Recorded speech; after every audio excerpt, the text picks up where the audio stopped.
ఈ వీడియోలో వడ్డీ లెక్కల గురించి మీకు చాలా వివరంగా నేర్పిస్తాను. ఈ మోడల్ లెక్క అనేక కాంపిటేటివ్ ఎగ్జాములలోనూ మరియు వివిధ రకాల పరీక్షలలో ఎక్కువగా అడుగుతూ ఉంటారు. నాన్ మ్యాథ్ స్టూడెంట్స్ అంటే మ్యాథ్స్ గురించి తెలియని వాళ్ళకు కూడా చాలా ఈజీగా వివరంగా అర్థమయ్యే విధంగా మీకు ఇక్కడ నేర్పిస్తాను. ఇంతకుముందు వీడియోలో ఈ యొక్క వడ్డీకి సంబంధించినటువంటి సూత్రాలను ఆ యొక్క బేసిక్స్ని మీకు వివరించాను. అందులో చూడండి, ఈ లెక్క ఏమిటంటే 8,000 రూపాయలు అప్పుగా తీసుకొని 10% వడ్డీ రేటుతో 2 సంవత్సరాల కాలంలో మొత్తం ఎంత? చాలా సింపుల్గా చెప్పాలంటే ఒక అతను 8,000 రూపాయలను అప్పుగా తీసుకున్నాడు.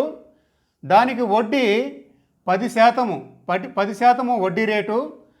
2 సంవత్సరాల కాలంలో అతను మొత్తము ఎంత చెల్లించాలి? మొత్తము అంటే వడ్డీ ప్లస్ అసలు రెండింటిని కలిపి మొత్తం అంటారు. ఇది ఈ లెక్క యొక్క సారాంశం. ఇక్కడ గుర్తుపెట్టుకోండి, ఏదైనా లెక్కలో మొత్తం అని అడిగారనుకోండి, దాని అర్థం ఏంటంటే వడ్డీ ప్లస్ అసలు, వడ్డీ ప్లస్ అసలు, ఇది దీనికి అర్థం. ఓకే, సో ఇప్పుడు ఈ లెక్కలో మనం వడ్డీని తెలుసుకోవాలి. అసలు ఎటు మనకు తెలిసిందే. అసలు ఎంత ఉంది? 8,000 రూపాయలు. కాబట్టి ఇప్పుడు మీకు ఇక్కడ సూత్రాన్ని రాస్తాను, మీరు రాసుకోండి. ఇది అసలు ప్లస్ వడ్డీ. ఇది వెనక ముందు ఎలా అయినా కూడా రాసుకోవచ్చు, ఇబ్బంది ఏం లేదు. కాకపోతే సూత్రానికి కొంచెం మీకు ఈజీగా వివరంగా అర్థం అవ్వడానికి మొదటగా అసలు రాశాను, తర్వాత ప్లస్ వడ్డీ. చూడండి, మొత్తాన్ని ఏ అనే అక్షరంతో సూచిస్తారు. ఏ అంటే అమౌంటు. తర్వాత అసలును పి అనే అక్షరంతో సూచిస్తారు. ఇంగ్లీష్లో పిని ప్రిన్సిపల్ అమౌంట్ అంటారు, తెలుగులో అసలు. ప్లస్ వడ్డీని ఐతో సూచిస్తారు. ఐ అంటే ఇంట్రెస్ట్, సింప్లీ ఇంట్రెస్ట్ అని కూడా అంటారు. ఐ అంటే ఇంట్రెస్ట్. సో ఇప్పుడు మనం పి అనేది మనకు తెలిసింది, ఎంత ఉంది? 8,000 రూపాయలు ఉంది. మరి ఐని మనం తెలుసుకోవాలి. ఇక్కడ చూడండి, ఐకి సూత్రం I is equal to PR/100. ఈ సూత్రాలను చూసి మ్యాథ్స్ బేసిక్స్ లేని వాళ్ళు భయపడకండి. ఇవన్నీ కూడా చాలా చాలా సింపుల్. ఓకే, మీరు నేర్చుకుంటే. ఇప్పుడు మనం ఐ తెలుసుకోవాలి కాబట్టి ఐకి సూత్రం I is equal to PTR/100. P అంటే ఏమిటి? అసలు. టీ అంటే ఏమిటి? కాలము, అంటే సంవత్సర కాలంలో. ఆర్ అంటే ఏమిటి? వడ్డీ rate, rate of interest divided by 100. దీని ప్రకారంగా మనం ఈ లెక్కని చేద్దామా? ఇక్కడ చూడండి, మీరు ఫస్ట్ ఐ తెలుసుకొని తర్వాత ఈ యొక్క అసలు ప్లస్ ఐ అటనా చేయొచ్చు, లేదా డైరెక్ట్గా ఈ అసలుని రాసుకొని ఇక్కడ ఇంట్రెస్ట్ని తెలుసుకోవచ్చు కూడా. ఇప్పుడు మనం ఐ తెలుసుకుందాం సపరేట్గా, ఎందుకంటే అందరికీ ఈజీగా అర్థమవడం కోసము నేను ఇట్లా వివరంగా నిదానంగా చెప్తున్నాను. సో ఇక్కడ చూడండి, పి అంటే ఎంత ఉంది? పి అంటే అసలు. ఈ యొక్క 8,000 రూపాయలు, ఈ 8,000 రూపాయలు ఇంటూ ఇక్కడ పిటిఆర్ అంటే P into T into R అని అర్థం. ఈ మూడు కూడా గుణించుకుంటున్నాయి. అలాగే టీ అంటే కాలం. ఎన్ని సంవత్సరాల కాలము? 2 సంవత్సరాలు ఇంటూ 2. అలాగే ఆర్ అంటే రేట్ ఆఫ్ ఇంట్రెస్ట్. ఎంత పర్సెంట్ ఉంది ఇక్కడ ఇంట్రెస్టు? 10. కాబట్టి 10ని రాయండి. వడ్డీ రేట్ ఎంత ఉంది? 10. అంటే అసలు, కాలము, వడ్డీ రేటు. అసలు 8000, కాలం 2 సంవత్సరాలు, టైం అంటే 2 సంవత్సరాలు, వడ్డీ రేటు 10%, 10 డివైడెడ్ బై ఈ యొక్క 100, ఈ 100. ఓకే, ఎంత అయింది ఇప్పుడు కింద 2 సున్నాలు ఉన్నాయి కదా, ఈ 2 సున్నాల్ని ఇటు క్యాన్సిల్ చేయండి, ఈ 2 సున్నాల్ని ఇటు క్యాన్సిల్ చేయండి. ఓకే, సో ఇప్పుడు ఎంత అవుతుంది? 80 ఇంటూ 2 ఇంటూ 10. ఓకే, సో ఈ యొక్క దీన్ని గుణించినప్పుడు ఇదేమైంది? 8 2 16, 160 ఇంటూ 10. 10 అంటే పక్కన ఇంకో 0 పెట్టండి. ఓకేనా, అయిపోయింది. ఎంత వచ్చింది మొత్తము? వడ్డీ ఎంత అయింది? 1600. వడ్డీ అనేది 1600 అనేది వచ్చింది. ఓకేనా, సో ఇప్పుడు మీకు వడ్డీ తెలిసింది. ఓకే, ఇప్పుడు మీరు ఏం తెలుసుకోవాలి? మొత్తాన్ని కట్టమన్నాడు ఆయన.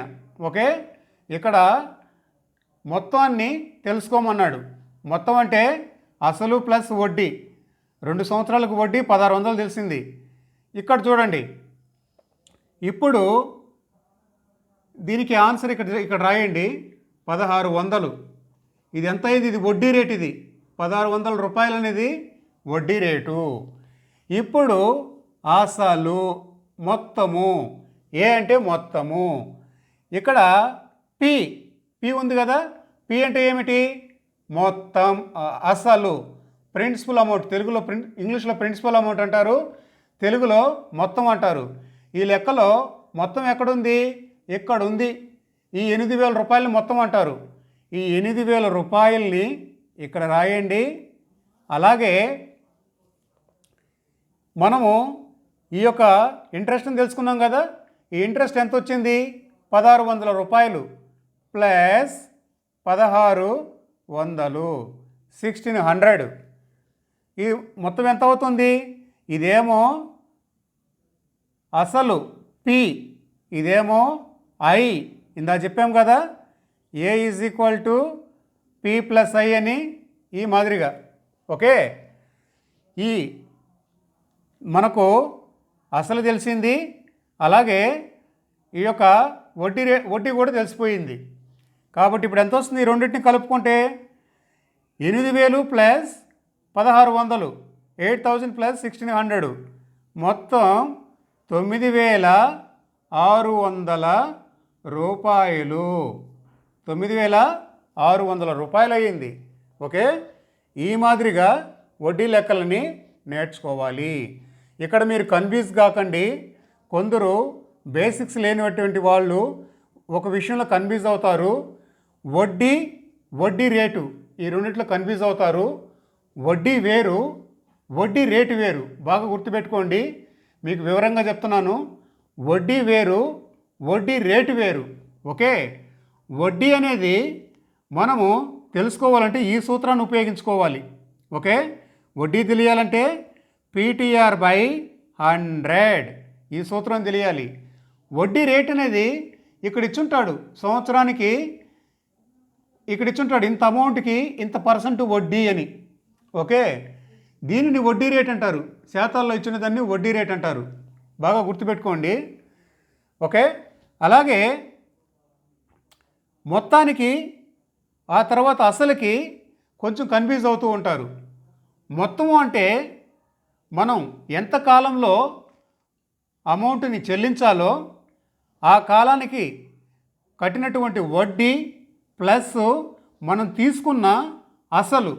ఓకే, మొత్తం అంటే మనం మొదటిసారిగా తీసుకున్నటువంటి అసలు ప్లస్ మనం ఎంతకాలం వరకు వడ్డీ చెల్లించామో అది, ఆ రెండింటిని కలుపుకుంటే మొత్తం అవుతుంది. అసలు అనేది మనకు స్టార్టింగ్లోనే ఇస్తారు. అమౌంట్ అనేది మనం తీసుకుంటామే అమౌంట్, దానిని అసలు అంటారు. ఈ విషయాలు గుర్తుపెట్టుకోండి, కన్ఫ్యూజ్ అవ్వకండి. చాలామంది వడ్డీ రేటు వడ్డీకి మధ్య కన్ఫ్యూజ్ అవుతారు. అలాగే మొత్తం అమౌంట్కి అసలుకి ఈ రెండింటికి మధ్య కన్ఫ్యూజ్ అవుతారు. మీకు ఇప్పుడు ఈ రెండింటి మధ్య కన్ఫ్యూజన్ పోయింది అనుకుంటున్నాను. మరొక్కసారి గుర్తుపెట్టుకోండి, వడ్డీ రేట్ అంటే మనం తీసుకున్న అమౌంట్కి ఇంత పర్సెంట్ వడ్డీ రేటు అని చెప్తారు. దానిని వడ్డీ రేట్ అంటారు. ఓకే, వడ్డీ అంటే మనం ఎంత అమౌంట్ తీసుకున్నాము, ఎంత పర్సంటేజీ వడ్డీ రేట్ ఇచ్చాడు, ఎంత కాలానికి మనం వడ్డీ చెల్లిస్తున్నాము, వీటన్నిటిని లెక్క కట్టడాన్ని వడ్డీ అంటారు. వడ్డీని తెలుసుకోవాలంటే ఈ సూత్రాన్ని నేర్చుకోవాలి. PTR/100 అంటే ఇక్కడ అసలు తెలిసి ఉండాలి, అలాగే టైం తెలిసి ఉండాలి, అంటే కాలం తెలిసి ఉండాలి, వడ్డీ రేటు తెలిసి ఉండాలి. సో PTR/100 ఇవి గుణించుకుంటాయి ఇక్కడ P/T/R ఈ విధంగా ఇట్లా చేస్తారు కదా.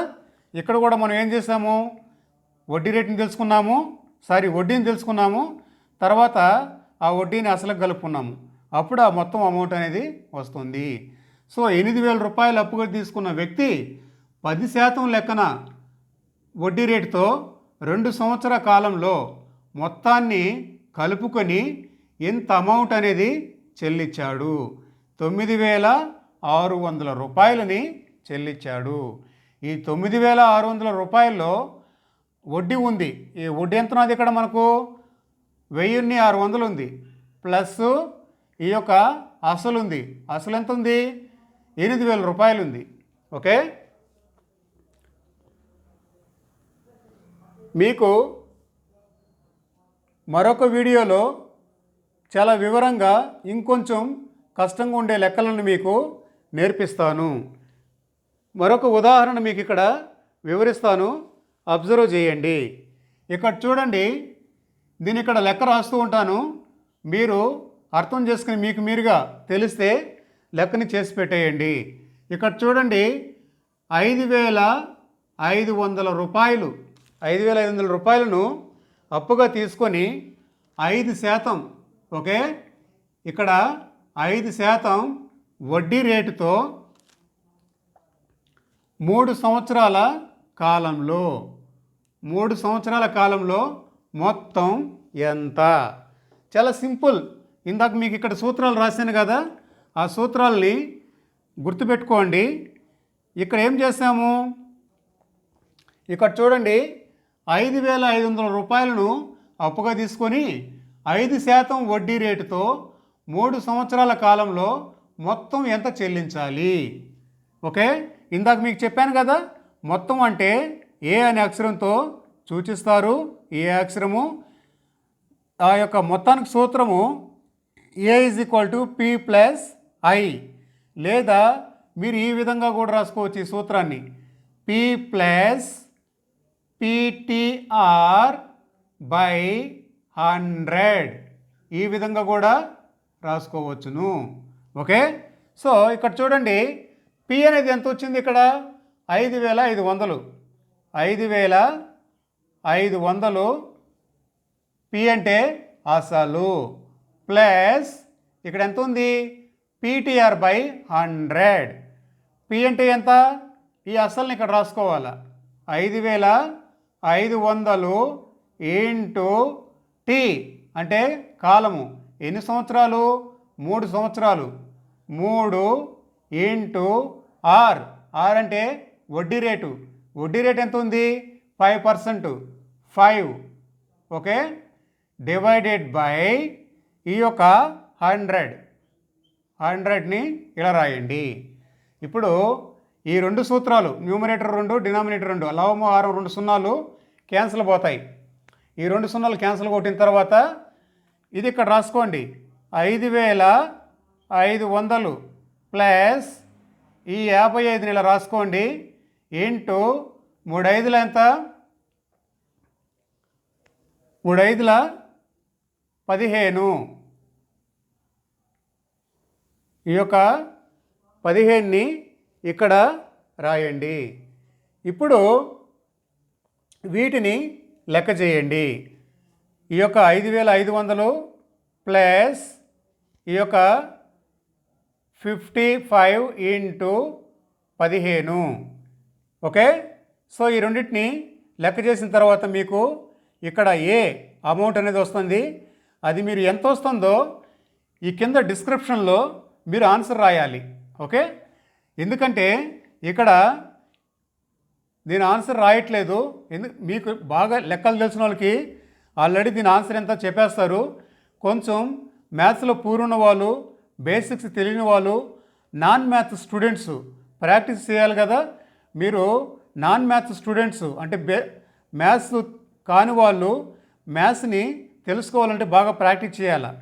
మీరు దీనిని ప్రాక్టీస్ చేసి ఈ లెక్కని అంటే 5500 ప్లస్ ఈ యొక్క 55 ఇంటూ 15 దీనికి ఆన్సర్ ఎంత వస్తుందో డిస్క్రిప్షన్లో రాయండి. ఇంకొకటి కూడా గుర్తుపెట్టుకోండి, ముందు ఈ రెండింటిని కూడేయకండి, అది తప్పు అవుతుంది. వీటికి సంబంధించి లెక్క కూడా నేను చెప్పాను. ఓకే, ఫస్ట్ ఈ రెండింటిని గుణించండి, తర్వాత ఈ అమౌంట్ని కూడాలి. అటు కాకుండా ఈ రెండింటిని కూడేసారనుకో 5500 ప్లస్ 55 వేసి ఇంటూ 15 వేసారనుకో అది తప్పు అయిపోతుంది. ఓకే, సో ముందుగా ఈ రెండింటిని గుణించండి, తర్వాత ఈ వచ్చిన ఆన్సర్కి ఈ 5500ని కలపండి. అప్పుడు మీకు ఈ యొక్క అసలు అనేది అప్పుడు మీకు ఈ యొక్క మొత్తం అమౌంట్ అనేది తెలుస్తుంది. తప్పకుండా మీరు ఈ యొక్క ఆన్సర్ని ఈ వీడియో కింద డిస్క్రిప్షన్లో మీరు ఇవ్వాలి.